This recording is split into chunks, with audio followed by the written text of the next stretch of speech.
ของง่ายพี่อร่อยไหมต้องได้โยได้ดอนนี่ก็คือเอกลักษณ์ของชนเผ่าทุกยุคร้านหนึ่งแม่นมาสนับสนุนจากไทยเราทักทายสบายดีและก็สวัสดีพ่อแม่พี่น้อง FC เบิร์ดสู้คู่สู้คนแต่แล้ววันนี้เขาก็บ่ได้เข้าป่าเขายังอยู่ในเฮือนในบ้านวันนี้ก็สีผ้าพ่อแม่พี่น้องทุกคนมาเบิ่งนี่พี่เพิ่นมาจากไทยมาเยี่ยมบ่าวยับหลังจากเพิ่นมาบ้านเฮาแล้วก็สีผ้าทางพี่จากประเทศไทยเพิ่นไปเที่ยวงานบุญของชนเผ่าปักตูอยู่ที่บ้านโบบี้ไปทุกคนไปเบิ่งนำกันจะได้การใช้ชีวิตวิถีชีวิตของชนบทของชนเผ่านี่แหละยูทูบเบอร์มาจากประเทศไทยมายามมันบ่าวยับเนาะอยู่ที่บ้านเฮาเพิ่นพาไปเที่ยวนี่แหละนี่ก็คือ2 คันเลยเพิ่นกำลังมา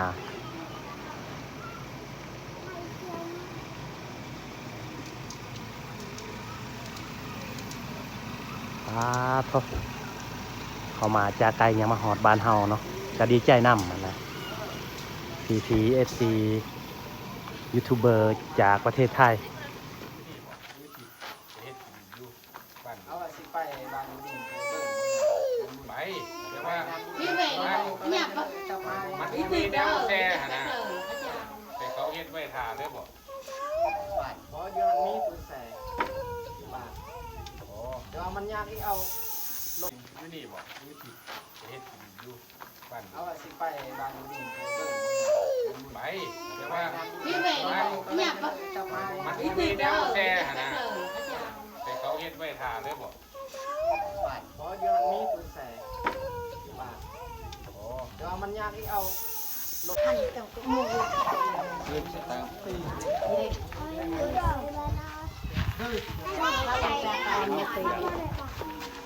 PFC เพิ่นมาจากไทยเรียนบ่าวยับ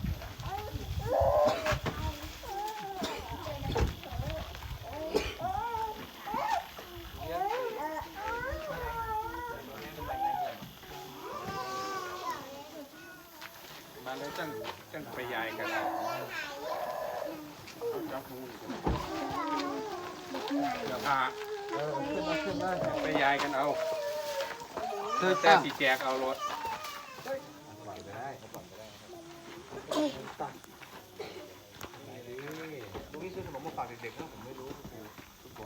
ตอนนี้ก็กำลังออกเดินทางจากบ้านเฮา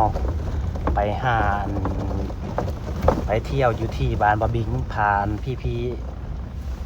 มาจากประเทศไทยเนาะมาเที่ยวงานบุญอยู่ที่บ้านบะบิงเนาะตอนนี้ก็กำลังออกเดินทางจากบ้านเฮาเพราะว่าเฮาก็ครั้งแรกได้ขี่รถดีๆจากพี่เนาะนับแต่เกิดมาก็บ่เคยขี่รถแบบนี้เนาะก็รู้สึกว่า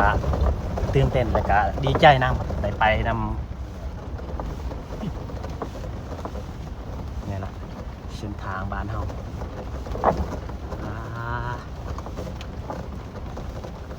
เนี่ยขนาดเลย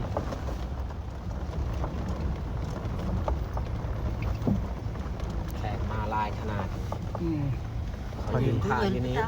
พอดีมาฮอดกันบ้านที่กระเจ้าจัดบุญเนาะบุญของชน เขา เผ่า ดูดยาเขาดูดตลอดเลยเนาะโดยจอดอยู่นี่แหละ พอดีมาฮอดมองหอยจอดรถไปอายไปนี่พี่จากไทยสิพาไปเบิ่งพอเขาสิพาไปเบิ่งกันบุญอยู่ที่ชนบทพี่จากประเทศไทยเพิ่นก็กำลังเอาสีพานลงแล้วก็เครื่องอุปกรณ์ที่มาเล่นบุญของชนเผ่าบ้านโบบิงสิเข้าไปสิพาพวกเพิ่นเข้าไปเบิ่งนี่แหละ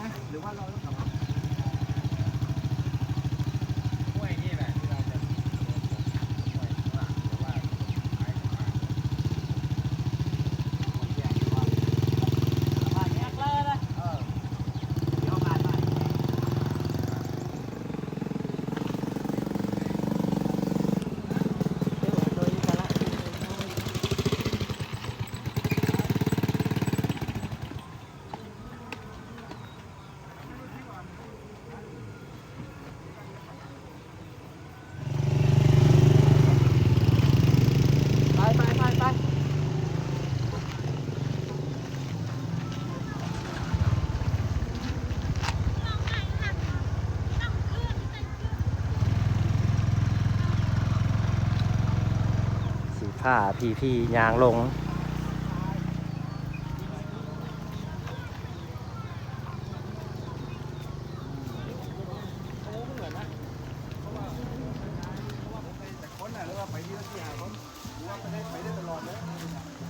ไปหลายๆคนก็ได้เป็นยัง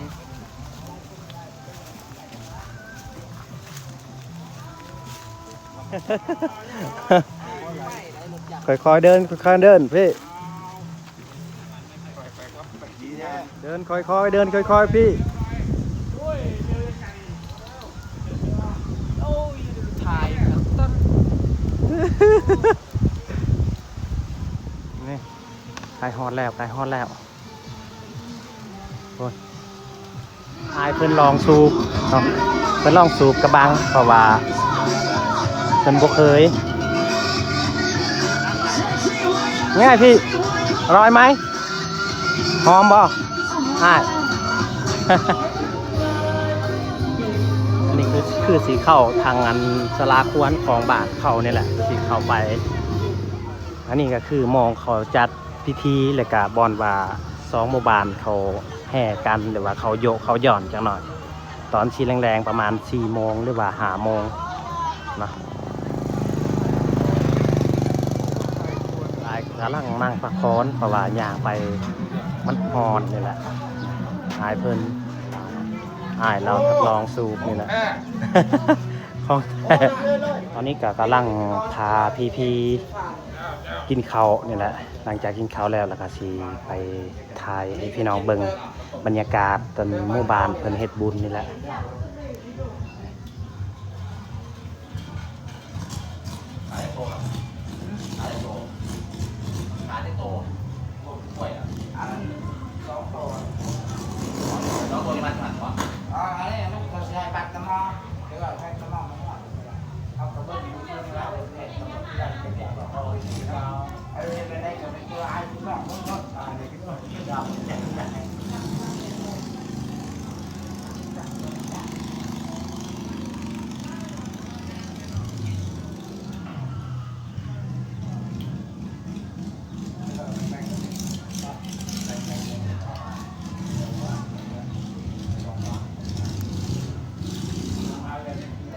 จะหน่อยจะกินอีกกันนี่เราพาพี่กินน้ำเต้าแล้วก็กินอุ่นท้องเนาะเพราะว่าเขามาแต่เช้าเขายังมาทันกินข้าว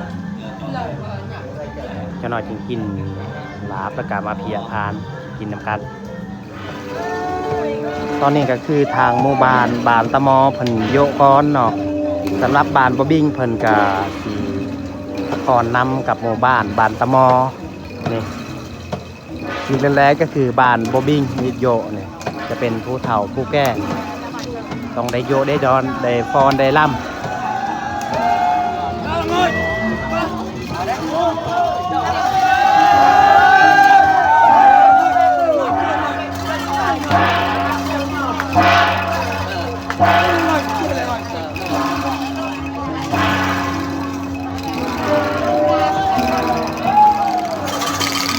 นี่ก็คือเอกลักษณ์ของชนเผ่ากระตู้บ้านเฮาต้องเขาได้เฮ็ดแบบนี้แหละนี่จะเป็นครูบาอาจารย์จากบ้านตะหนึ่งนี่แหละต่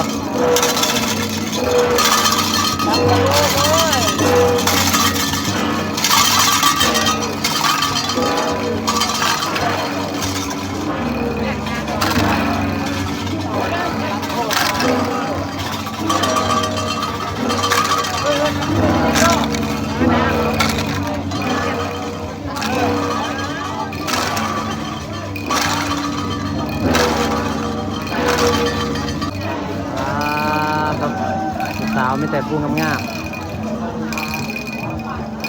ตะมูแห่งแต่ต้นไม้แต่คนลุกจะเดินต่อไปกันไปเชี่ย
อนนี้กำลังพาพี่ๆกินข้าว ไม่เสนอ เดี๋ยวว่าทานข้าว ไม่เสนอก็ไม่รู้เอาลุง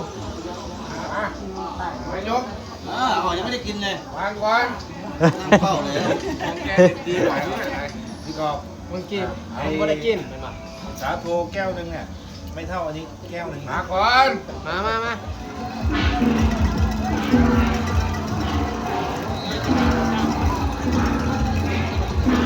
สบายดีสบายดี อันนี้ก็คือบ้านบ่บิงบ้านเจ้าภาพเนาะเพิ่นกำลังโยก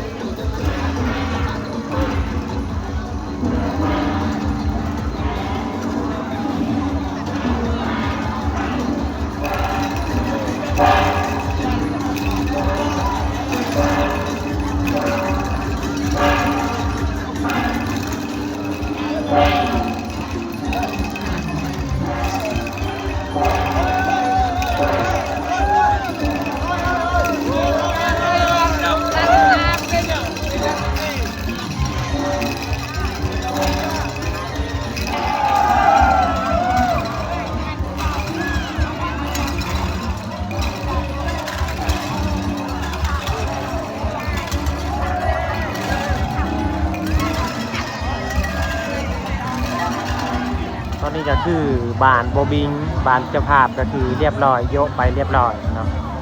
หลังจากนี้ก็สิได้พักผ่อนแล้วก็ในตอนแรกก็มีการจัดลำวงนอนลำวงสามัคคีเนาะทาง2หมู่บ้านนี่แหละอาจจะเป็นแบบนี้แหละที่ของสำเภากระตู้เนาะอยู่ที่ชนบทเนาะ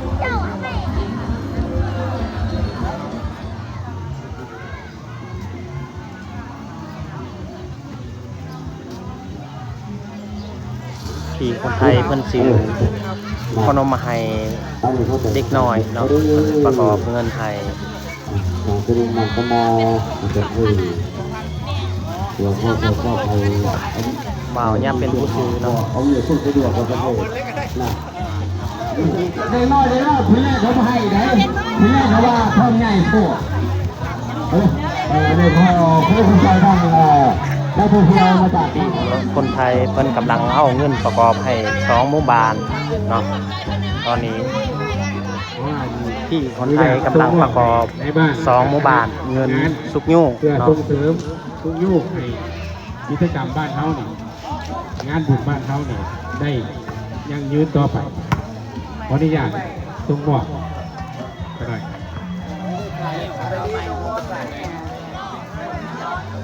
ล้านหนึ่งแม่นบ่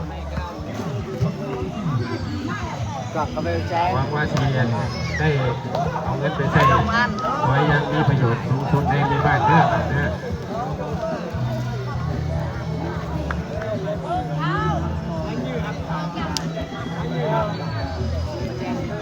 ขอโทษขออภัยนำนอมบรรดาทานจากมาสนับสนุนจากไทยเรามาสนับสนุนเงินล้านหนึ่งมอบให้บ้านเฮาอันใดก็ขอแสดงความชมเชยขอตบมือเนาะอันนี้เนาะขอแสดงความชมเชยเนาะ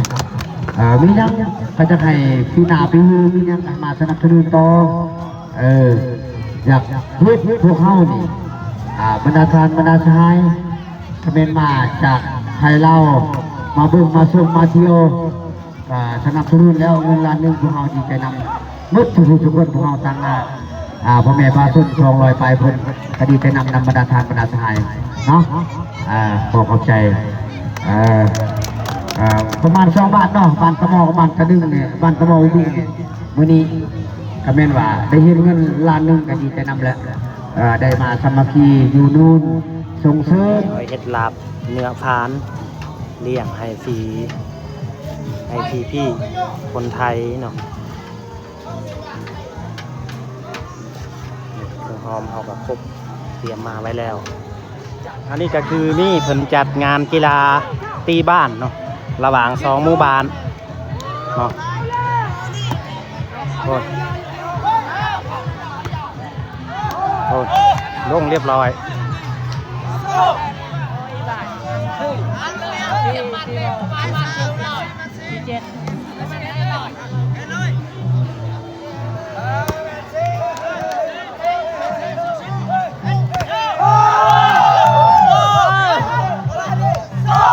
เ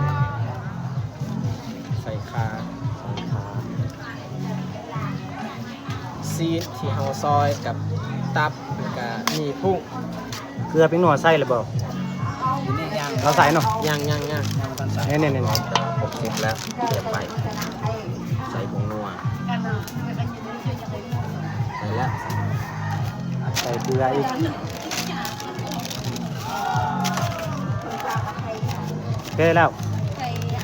พอแล้วละ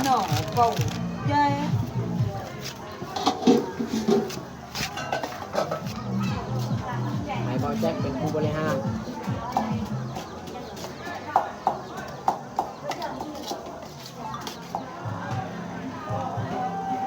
ใส่เบิดเลยข้าวหอมโอ้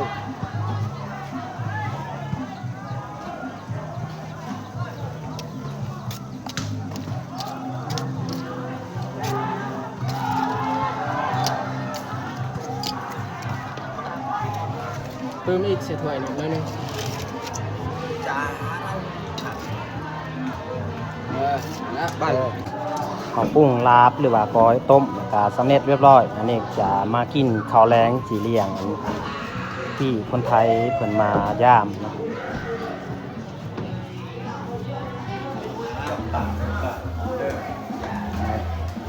รักจัดพระเขาพระนามให้พี่ๆ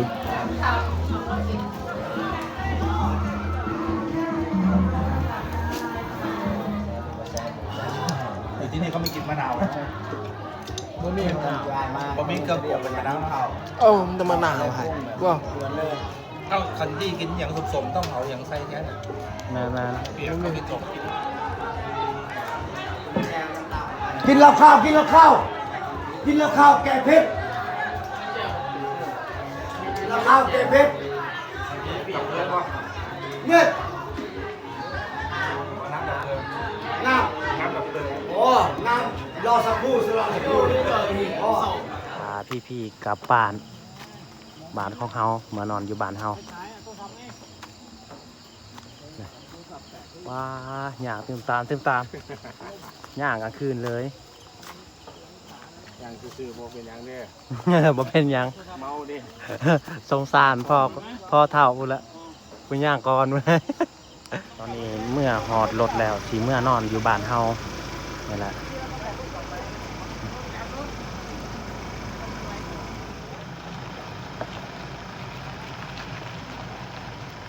ครั้งแรกในชีวิตได้ไปเที่ยวนำพี่ๆคนไทยที่มาเยี่ยมบ่าวยับเลยครับบ่าวเปลือกนำบ่าวยิงสิพาเพิ่นไปเที่ยวอยู่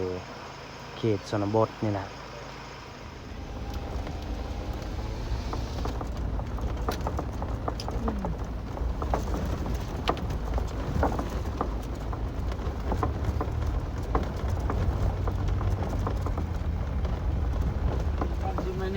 อันเดียวกันน่ะ พอดี เราไปขึ้นไปนอนด้วยเนี่ย ไม่ได้ผีจะหลอกเขา ได้สลา อยากมานอนคนเดียวก็มาได้เรื่องของลุงผมไปนอนด้วยนะ เขาไม่นอนมั้ง นี่บ่ฮอดบ้านพาพี่เพิ่นมาฮอดบ้านมาพัก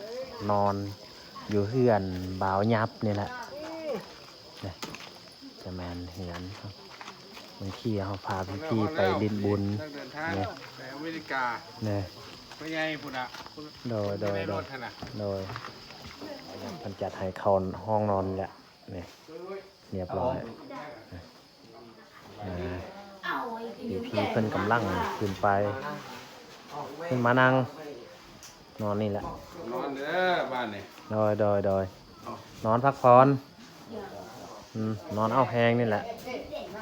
มื้ออื่นจะคอยเที่ยวไป ห้องอันนี้จะบาง พี่น้องสำหรับคลิปนี้ก็สิจบลงตรงนี้เลยอันนี้ก็คืออยู่เรือนบ่าวยับเพราะว่าเราได้จัดบนอยู่บนนอนพี่มาจากทั้งไทยมาเยี่ยมบ่าวยับเรียบร้อยครับเราขอบใจเด้อพ่อแม่พี่น้องผู้คอยติดตามรับชมแล้วก็คอยให้กำลังใจให้บ่าวเพื่อนตลอดเนาะแล้วก็ขอให้อยู่ดีมีแห้งสุขภาพแข็งแรงเบิดสู้คนปรารถนาสิ่งใดก็ขอให้ได้สิ่งนั้นอย่าเจ็บอย่าจนพี่น้องเอ้ยคลิปหน้ากับ15ทุกคนมันพี่ๆเขาป้าเขาไปเที่ยวชมธรรมศาสตร์นี่แหละขอบใจ